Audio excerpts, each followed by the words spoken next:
Hello everyone, आज हम करने वाले हैं एनवायरमेंटल केमिस्ट्री के नेक्स्ट टॉपिक। हम करने वाले हैं डीओ और डिसॉल्व्ड ऑक्सीजन।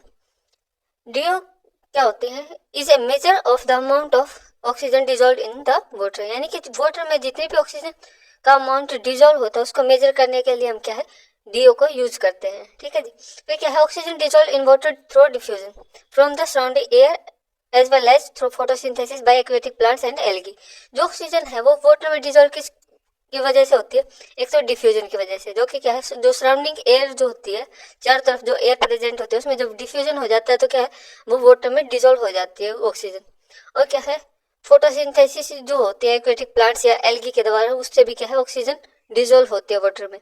फिर डीओ क्या है, एक इंपॉर्टेंट पैरामीटर है for aquatic life as it is necessary for the respiration of many aquatic organism. जो डीओ है यानी डिसॉल्व ऑक्सीजन है वो क्या, एक इम्पोर्टेंट पैरामीटर है जो भी एक्वेटिक जो ऑर्गेनिजम्स है उनकी लाइफ के लिए, क्योंकि ये क्या है, रेस्पिरेशन में हेल्प करता है उनको। फिर आता है जो कंसंट्रेशन ऑफ डीओ है वाटर में क्या है, अफेक्ट होती है किसके किससे, वेराइटी ऑफ फैक्टर से, जैसे कि टेम्परेचर है, प्रेशर है, सैलिनिटी है, और जो ऑर्गेनिक मैटर जो प्रेजेंट होता है वाटर में उस वजह से। फिर जैसे कि टेम्परेचर से कैसे अफेक्ट होती है, जैसे जैसे टेम्परेचर इंक्रीज होता है तो क्या, जो सोलिबिलिटी ऑफ ऑक्सीजन है वाटर में डिक्रीज होती जाती है, जो कि क्या है, जो डीओ की कंसंट्रेशन है वाटर में उसको कम कर देती है। यानी क्या, जैसे टेम्परेचर बढ़ेगा तो ऑक्सीजन की सोलिबिलिटी क्या है, डिक्रीज हो जाएगी, और उस वजह से क्या है, डीओ की कंसंट्रेशन भी कम हो जाएगी।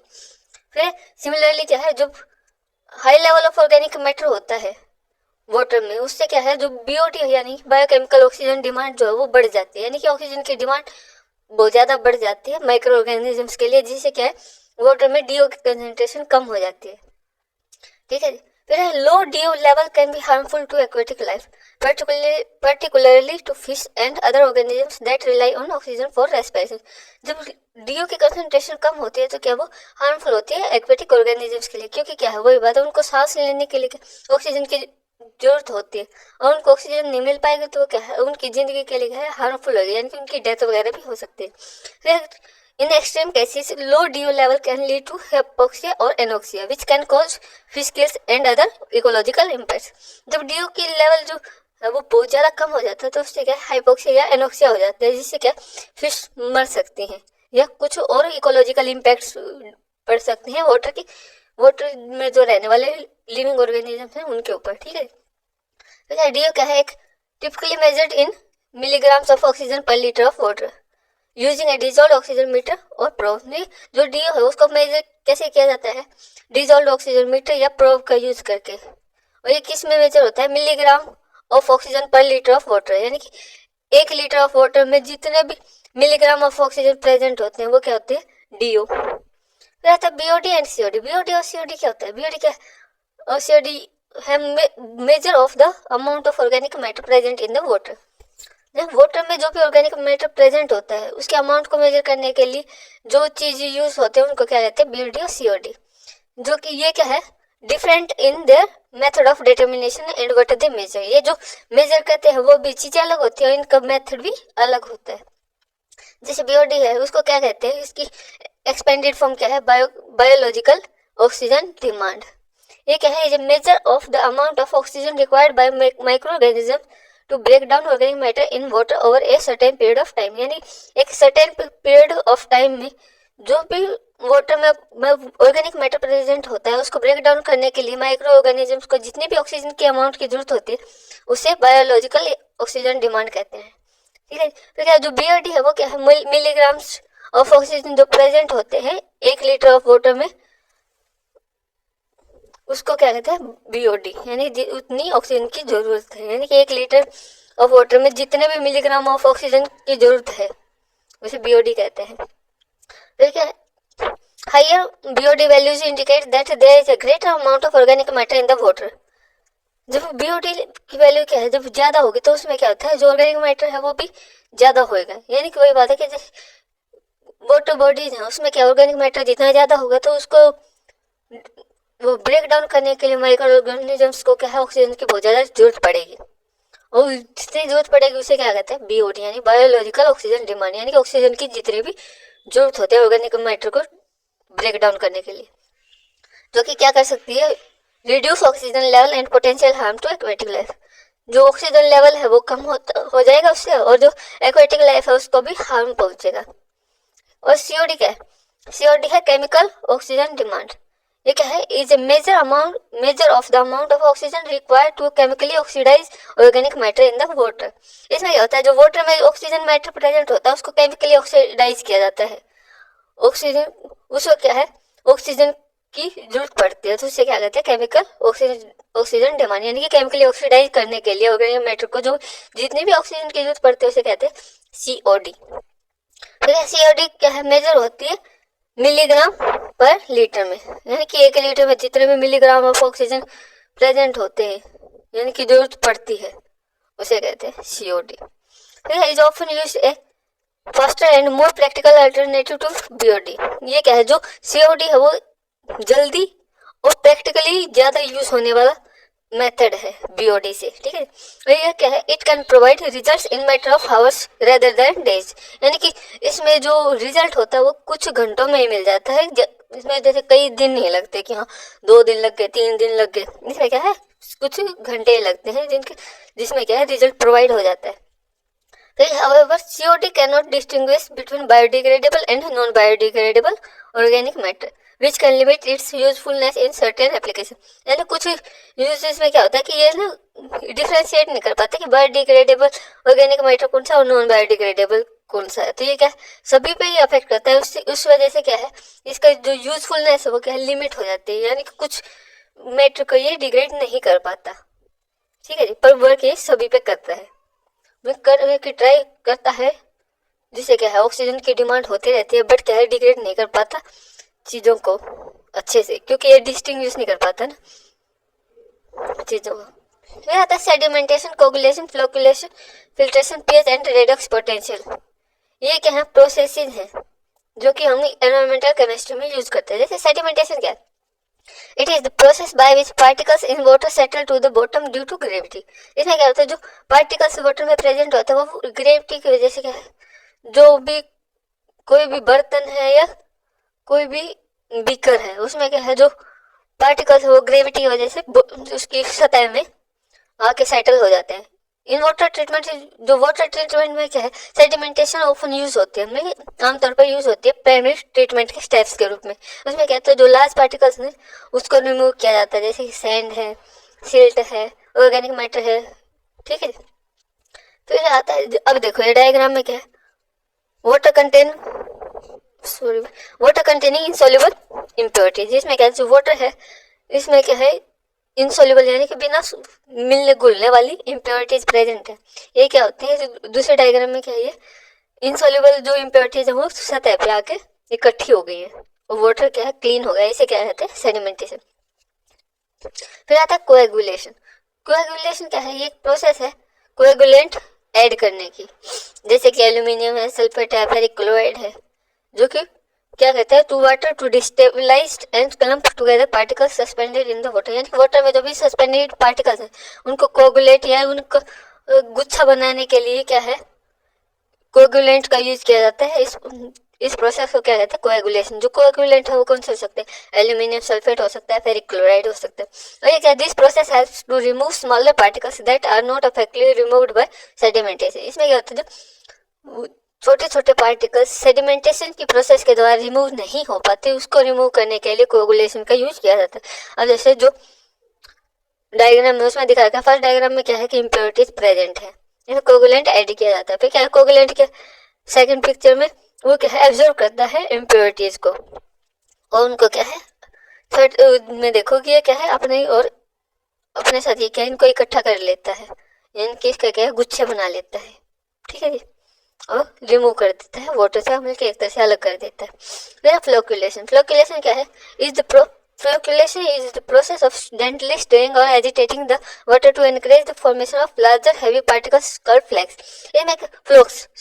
इसमें क्या होता है? जो वाटर है उसको क्या है? आराम आराम से उसको हिलाया जाता है, जिससे क्या होता है? जो पार्टिकल्स प्रेजेंट होते हैं वाटर में उनको क्या है? वो एक दूसरे से जुड़ते रहते हैं और लार्ज पार्टिकल्स बना दिए जाते हैं और हैवी भी बन जाते हैं। तो क्या? वो नीचे जैसे कि जो सतह है जो उस बर्तन की जिसमें वाटर प्रेजेंट है उसकी सतह पे आके इकट्ठा हो जाते हैं। इसे क्या कहते हैं? फ्लोकुलेशन। और जो पार्टिकल्स, जो बिग बिग पार्टिकल्स जो बने हैं उन्हें कहते हैं फ्लोक्स। जो फ्लोकुलेशन वो क्या हेल्प करती है to increase the efficiency of sedimentation and filtration. जो सेडिमेंटेशन और फिल्ट्रेशन की जो एफिशिएंसी को बढ़ाने में हेल्प करती है। वही बात है कि जो पार्टिकल्स इकट्ठे होंगे और लार्ज साइज में होंगे तो उनको क्या रिमूव करना आसान होगा, सेडिमेंटेशन प्रोसेस के द्वारा भी और फिल्ट्रेशन के द्वारा भी। फिर आता फिल्ट्रेशन। फिल्ट्रेशन क्या है?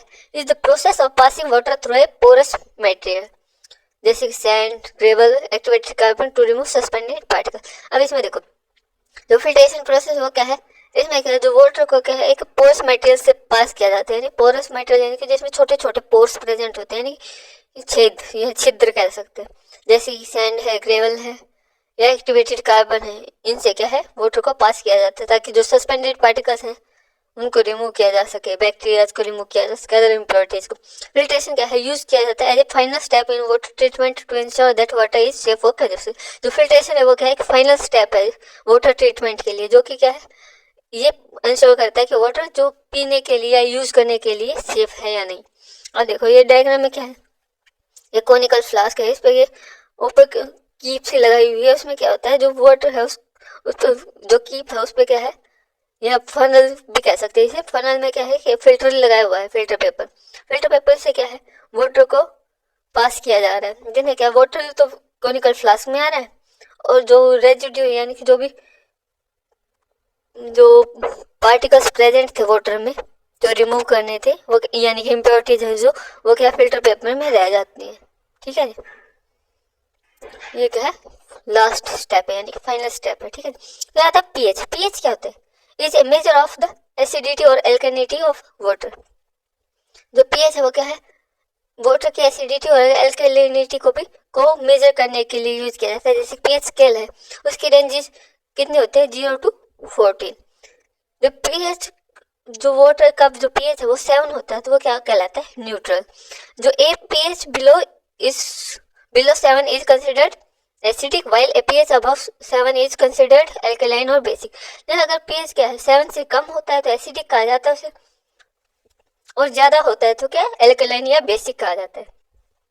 तो maintaining the correct pH range is important for ensuring that water is safe for consumption and can help prevent corrosion of pipes and equipment।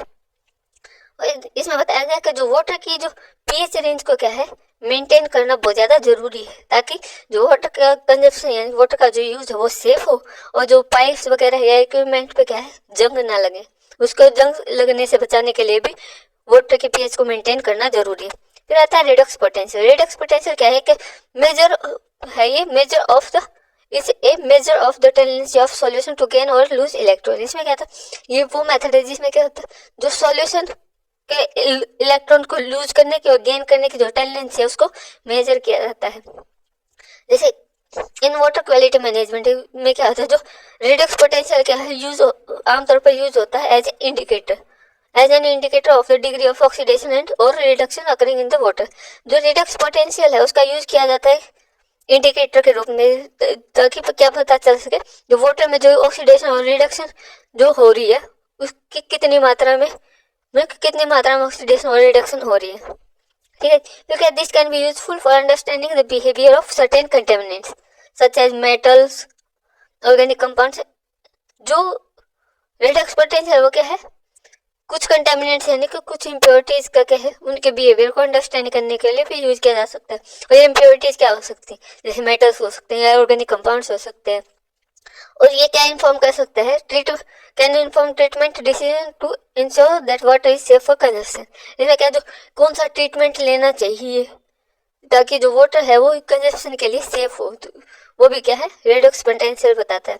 या जो approximate redox potential of some waters क्या है, जैसे जो deep well water का है क्या 0 है, डिगेस्टिव प्योर वाटर का 200 है, डिस्टिल्ड वाटर का 250, जो ग्राउंड वाटर का 250। ठीक है, जो मिनरल वाटर है उसका क्या है +200 टू +400 के बीच में होता है। जो टैप वाटर का क्या +220 से 380, यानी कि इसमें डायग्राम में देख लेना ये क्या है रेडॉक्स पोटेंशियल है कुछ वाटर्स के, जैसे डीप वेल वाटर है या कूलिंग वाटर है, डीप सी वाटर है, इनके क्या है ये रेडॉक्स पोटेंशियल है। आप इसका स्क्रीनशॉट भी ले सकते हैं, देखो जी। ठीक है, फिर आता है inorganic and organic components of soil. क्या सोइल क्या है? ऑर्गेनिक और इनऑर्गेनिक कंपोनेंट्स से मिलके बनी होते हैं। जैसे कि इनऑर्गेनिक कंपाउंड्स कौन से हो सकते हैं? मिनरल्स हो सकते हैं। जैसे कि मिनरल्स कौन से हैं? सिलिकॉन है, एल्यूमिनियम है, आयरन है, कैल्शियम है, पोटेशियम है, जो कि क्या है, डिराइव किए जा सकते हैं रॉक्स से। जैसे रॉक वगैरह के जो विदरिंग होते हैं उसमें क्या होता है, मिनरल्स निकलते हैं। ठीक है जी, वो क्या है, सोइल में मिक्स होते हैं। फिर क्या होता है, water as a carrier for nutrients and other solute. जो वाटर क्या है, वो न्यूट्रिएंट्स का कैरियर होता है, यानी कि एक जगह से दूसरी जगह पास करते हैं एक तरह से। अब देखो, जैसे वाटर में मिनरल्स प्रेजेंट होते हैं, उनको कौन लेते हैं? प्लांट्स लेते हैं। तो यानी कि वाटर एक तरह से क्या है, कैरियर हुआ।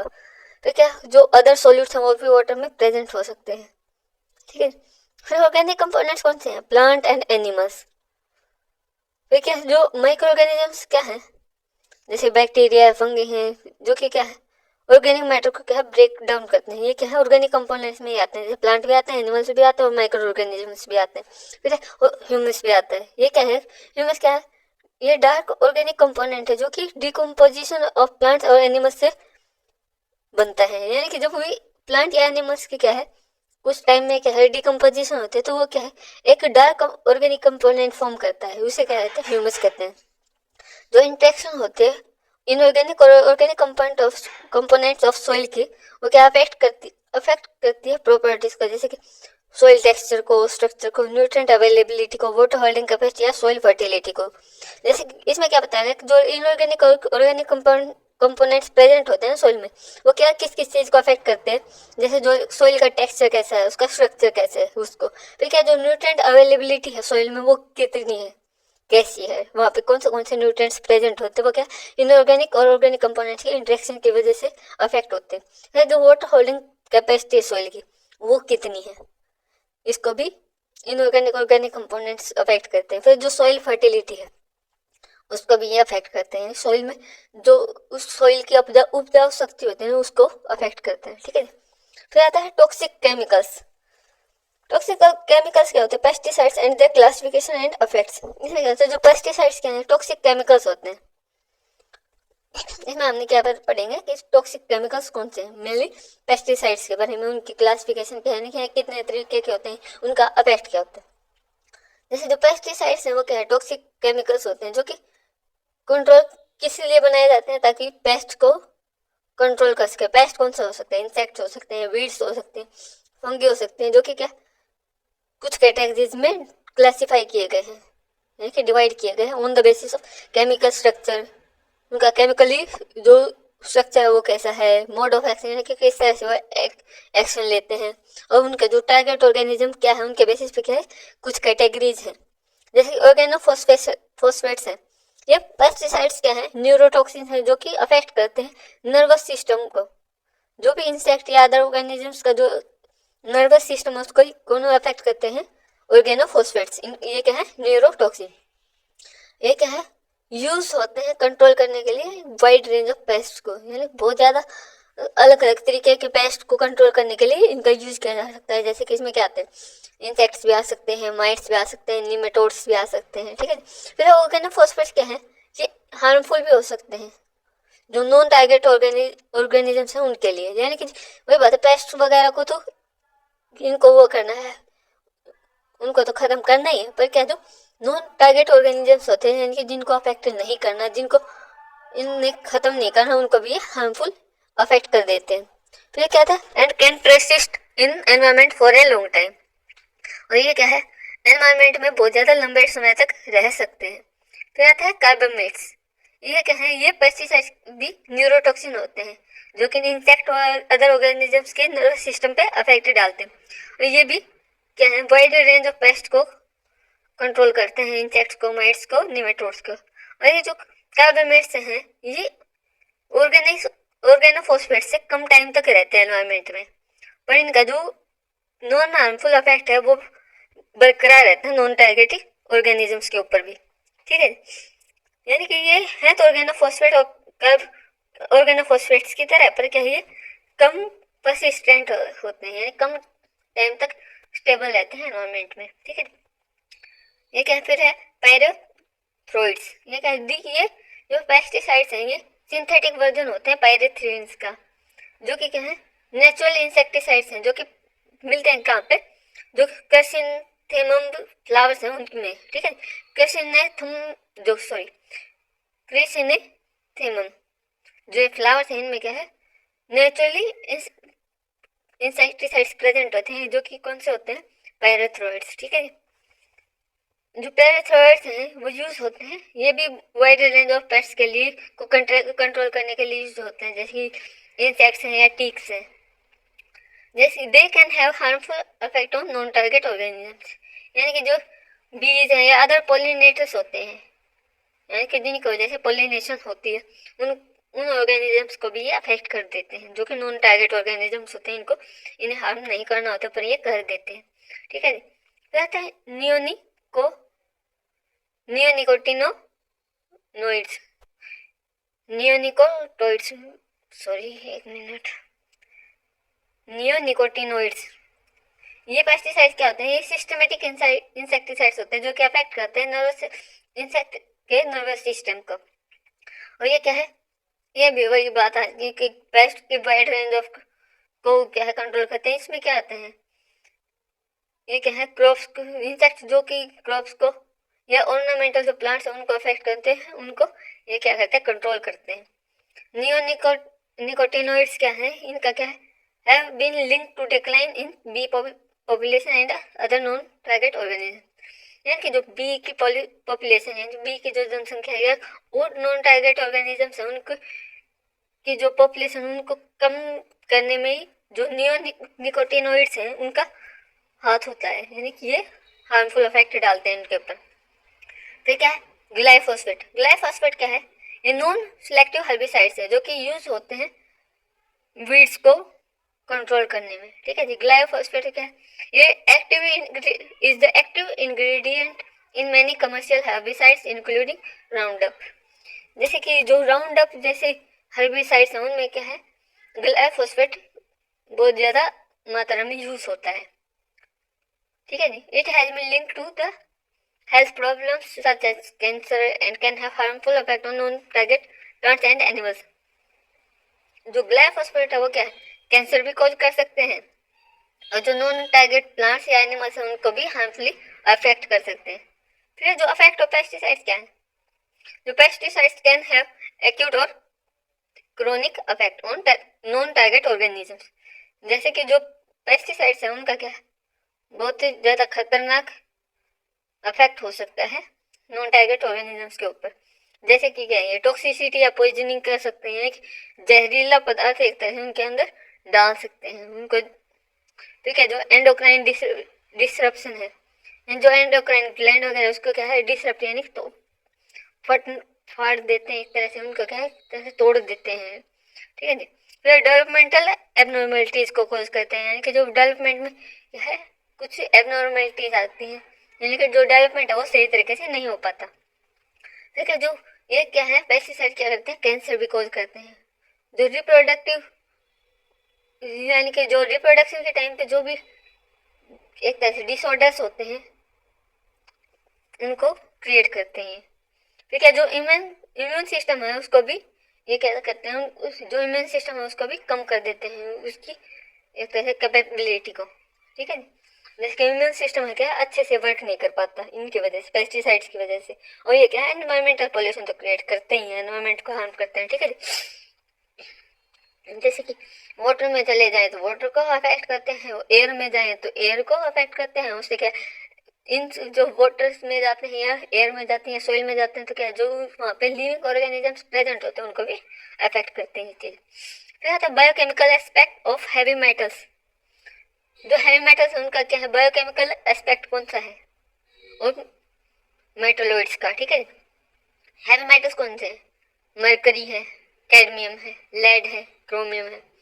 और ये क्या है, मेटलोइड्स क्या है, आर्सेनिक और सेलेनियम। ठीक है, मेटलोइड्स क्या है, ये वो एलिमेंट्स है जो कि अर्थ की क्रस्ट में नेचुरली प्रेजेंट होते हैं। ठीक है जी, यानी कि इनको बनाना नहीं पड़ता, ये ऑटोमेटिकली प्रेजेंट होते हैं।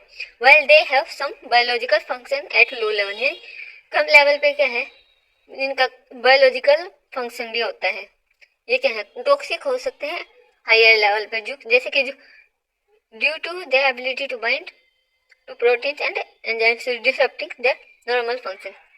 जैसे जो हायर लेवल पे क्या है, जो ये हैवी मेटल्स या मेटलोइड्स है, ये प्रोटीन या एंजाइम्स के साथ क्या है बाइंड कर जाते हैं और उनको क्या डिसरप्ट कर देते हैं, यानी कि उनकी वर्किंग को क्या है डिस्टर्ब कर देते हैं, ठीक है जी, खराब कर सकते हैं। देखिए जो कुछ बायोकेमिकल एस्पेक्ट्स हैं इन हैवी मेटल्स और मेटलोइड्स के, जो कि हम अब डिस्कस करेंगे। जैसे मरकरी है, मरकरी क्या है, यह एंटर कर सकता है बॉडी में through the consumption of contaminated fish and sea food और इनहेलेशन ऑफ मरकरी वेपर। ये जैसे कि जो मरकरी है वो बॉडी में कैसे एंटर कर सकता है, अगर हम कंटेमिनेटेड फिश को अगर खाएंगे या सी फूड को खाएंगे जो कि कंटेमिनेटेड हो, या फिर जो मरकरी के जो वेपर्स हैं उनको सांस लेते वक्त इनहेल कर लेंगे, तो उस वजह से भी क्या है मरकरी बॉडी में एंटर कर सकता है।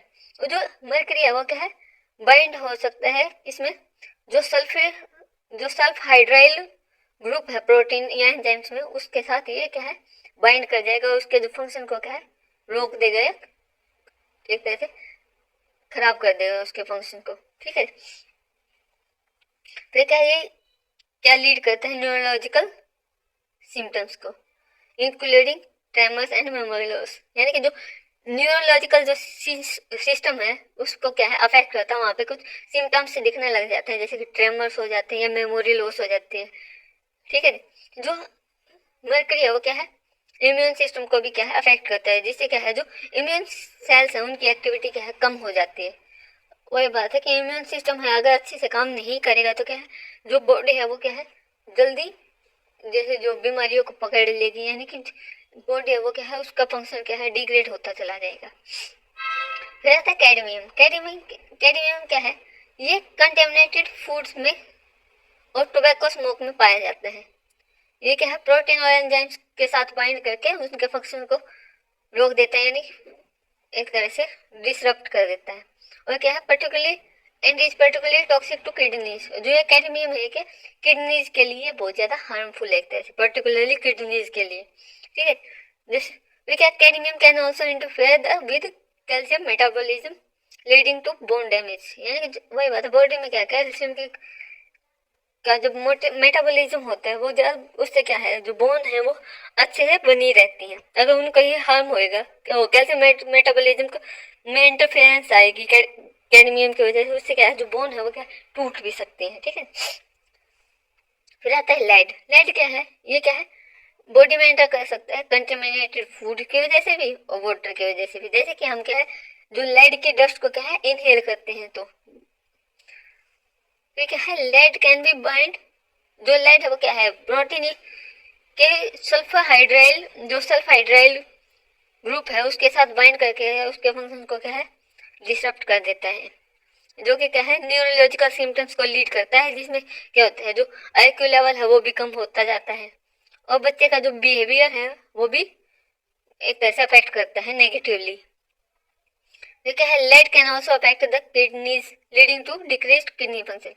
जो लेड है वो क्या है किडनीज को भी अफेक्ट करता है और जो किडनी के फंक्शन को क्या कम कर देता है, यानी कि बहुत ज्यादा डिक्रीज कर देता है। फिर क्रोमियम। क्रोमियम क्या है, ये वो इनहेलेशन होती है जो क्रोमियम कंटेनिंग डस्ट है, जैसे कि जिस डस्ट में क्रोमियम प्रेजेंट होता है उसको इनहेल करने से भी क्रोमियम एंटर कर जाता है बॉडी में, और क्या है जो कंटेमिनेटेड फूड या वाटर है उसको अंदर जैसे खाने पीने में ले तभी जो क्रोमियम है बॉडी में एंटर कर जाता है। और ये क्या है प्रोटीन और एंजाइम्स के साथ बाइंड करके क्या है उसके उनके फंक्शन को रोक देता है एक तरह से। जो हेक्सावेलेंट क्रोमियम है वो क्या है बहुत ज्यादा टॉक्सिक होता है, पर्टिकुलरली हेक्सावेलेंट क्रोमियम। और जो क्रोमियम के जो एक तरह से एटम होते हैं वो शायद इतने हार्मफुल ना हो, बट हेक्सावेलेंट क्रोमियम है वो बहुत ज्यादा टॉक्सिक होता है और ये क्या है लंग कैंसर के रिस्क को भी बढ़ाता है, ठीक है। फिर आता है आर्सेनिक जो कि एक मेटलॉइड है। ये क्या है बॉडी में एंटर कर सकता है कैसे कंटेमिनेटेड फूड या वाटर के थ्रू। ये क्या है वही प्रोटीन या एंजाइम्स के साथ बाइंड होता है और उनके फंक्शन को रोक देता है। और जो क्रॉनिक एक्सपोजर है एज वो क्या था to arsenic has been linked to increase skin blood and lung cancer. जो इनका जो एक्सपोजर होता है जो जो आर्सेनिक का एक्सपोजर होता है शरीर के साथ, उसमें क्या होता है, जो स्किन है, ब्लैडर है या लंग है, उनमें क्या कैंसर का जो रिस्क है वो बढ़ जाता है। फिर आता है सेलेनियम। सेलेनियम क्या है, एक एसेंशियल ट्रेस एलिमेंट है जो कि रिक्वायर होता है नॉर्मल फंक्शन के लिए। जैसे कुछ एंजाइम है उनके अगर नॉर्मल फंक्शन करना है तो क्या है, बहुत ज्यादा कम मात्रा में जो सेलेनियम है उसका यूज होता है, पर जब हाई लेवल में उसका यूज होने लगे तो क्या वो टॉक्सिक हो जाता है और जो न्यूरोलॉजिकल सिम्टम्स को लीड करता है, जैसे कि ट्रेमर्स हो जाते हैं, अटैक्सिया हो जाता है। ठीक है, फिर आता है पढ़ेंगे हम CO, O3, पेन, VOC एंड POP के बारे में, जो कि एयर पोल्यूटेंट्स हैं। ठीक है, जैसे कि CO क्या है, कार्बन मोनोऑक्साइड है, जो कि कलरलेस ऑडरलेस गैस है। इसमें ना कोई कलर होता है ना कोई सुगंध या दुर्गंध होती है। ठीक है, और ये क्या है, फॉसिल फ्यूल के जो इनकम्प्लीट कंबेशन की वजह से प्रोड्यूस होता है। इनकम्प्लीट कंबेशन यानी कि पूरी तरह से वो बर्न नहीं हो पाता फॉसिल फ्यूल। ठीक है, ठीक है, ये हीमोग्लोबिन के साथ बाइंड करके ब्लड में क्या करता है, जो ऑक्सीजन के जो कैरिंग कैपेसिटी है, ऑक्सीजन कैरिंग कैपेसिटी है जो ब्लड की, उसको क्या कर देता है, कम कर देता है, जिस वजह से अमाउंट ऑफ ऑक्सीजन क्या है कम हो जाती है बॉडी में और वो टिश्यूज तक ट्रांसपोर्ट नहीं हो पाती, जो कि क्या करता है, कोज करता है हेडेक, डिजीनेस और कुछ केसेस में क्या है डेथ भी हो जाती है। ठीक है, वही बात है, हमें सांस लेने के लिए ऑक्सीजन की जरूरत होती है, हमारे टिश्यूज को एक तरह से अच्छे से फंक्शन करने के लिए ऑक्सीजन की जरूरत होती है। अगर वो नहीं पहुंच पाती तो हमारी बॉडी अच्छे से काम नहीं कर पाती, तो उससे क्या है हेडेक भी हो सकती है, डिजीनेस भी हो सकती है और क्या है डेथ भी हो सकती है। फिर आता है ओजोन। ओजोन क्या है, ओजोन एक गैस है जो कि एटमॉस्फेयर में प्रेजेंट होती है, जो सनलाइट रिएक्ट करते हैं पोल्यूटेंट के साथ, जैसे कि नाइट्रोजन ऑक्साइड है या वोलेटाइल ऑर्गेनिक कंपाउंड है उनके साथ। ठीक है, फिर क्या ozone can irritate the eyes, जो ओजोन है वो क्या है आईज को इरिटेट कर सकती है, नोज में इरिटेशन कॉज कर सकती है, थ्रोट में इरिटेशन कॉज कर सकती है, ये अस्थमा क्रिएट कर सकती है और रेस्पिरेटरी डिजीज को भी एक तरह से फॉर्म कर सकती है बॉडी में। फिर आता पेंस। पेंस क्या होता है, पेरोक्सीएसाइल नाइट्रेट। पेरोक्सीएसाइल नाइट्रेट क्या है, ये एक ग्रुप है रिएक्टिव ऑर्गेनिक कंपाउंड्स का, जो कि क्या है एटमॉस्फेयर में फॉर्म होते हैं from the oxidation of VOC। VOC जो वोलेटाइल ऑर्गेनिक कंपाउंड्स हैं उनके ऑक्सीडेशन से क्या पेंस बनते हैं, यानी पेरोक्सीएसाइल नाइट्रेट्स बनते हैं। ठीक है, ये क्या है आईज, नोज, थ्रोट में क्या है इरिटेशन कॉज करते हैं और जो क्रॉप या अदर वेजिटेशन उनको भी डैमेज कर सकते हैं। ठीक है, उनको खराब कर सकते हैं। फिर आता है volatile organic compounds. Volatile organic compounds क्या है, VOC ऑर्गेनिक केमिकल्स हैं जो कि इवेपोरेट होते हैं रूम टेम्परेचर पे। ठीक है जी, और they are emitted by variety of sources, बहुत सारे सोर्सेज की वजह से क्या है वो होते हैं, क्या एमिट होते हैं, निकलते हैं, जैसे कि पेंट्स है, सोलवेंट्स हैं, गैसोलिन है, उनसे क्या है वोलेटाइल ऑर्गेनिक कंपाउंड्स क्या है रिलीज होते हैं। फिर जो VOC है वो क्या है आई, नोज, थ्रोट में क्या है इरिटेशन करते हैं और जो अर्थमा या रेस्पिरेटरी डिजीज कॉज कर देते हैं। ठीक, अब देखो क्या अब है POP, persistent organic pollutant. Persistent organic pollutants क्या है, ये ऑर्गेनिक केमिकल्स का वो ग्रुप है जो कि एनवायरमेंट में हाईली परसिस्टेंट है और एक्यूमुलेट होता है फूड चेन्स में, यानी कि क्या है एनवायरमेंट में बहुत ज्यादा लंबे टाइम तक रहता है। और ये क्या फूड चेन, जैसे कि एक ऑर्गेनिज्म को दूसरा ऑर्गेनिज्म खाता है, दूसरे को तीसरा खाता है, तो इससे क्या है जो ये ऑर्गेनिक पोल्यूटेंट्स है ये क्या है एक्यूमुलेट होते रहते हैं, इनके इकट्ठा होते रहते हैं। They include such as PCBs, DDTs and dioxins। इसमें क्या है कुछ केमिकल से इंक्लूड होते हैं, जैसे PCBs हैं, DDTs हैं एंड डायोक्सिन्स हैं। ये क्या है, ये केमिकल परसिस्टेंट ऑर्गेनिक पोल्यूटेंट्स में आते हैं। जो POPs हैं वो क्या है, इनका ह्यूमन हेल्थ पे भी नेगेटिव इम्पैक्ट होता है। ठीक है, including development and neurological effect. इनका मतलब कि जैसे डेवलपमेंट है होती है किसी भी ह्यूमन बीइंग की, उसके जो डेवलपमेंट को भी अफेक्ट करते हैं और जो ब्रेन का जो फंक्शन है उसको भी अफेक्ट करते हैं। ठीक है जी, अब हम पढ़ेंगे कार्सिनोजेंस इन एयर। एयर में जो कैंसर कॉजिंग सब्सटेंस प्रेजेंट होते हैं उनके बारे में। Exposure to certain chemicals in the air such as pollutants and toxins can increase the risk of developing cancer.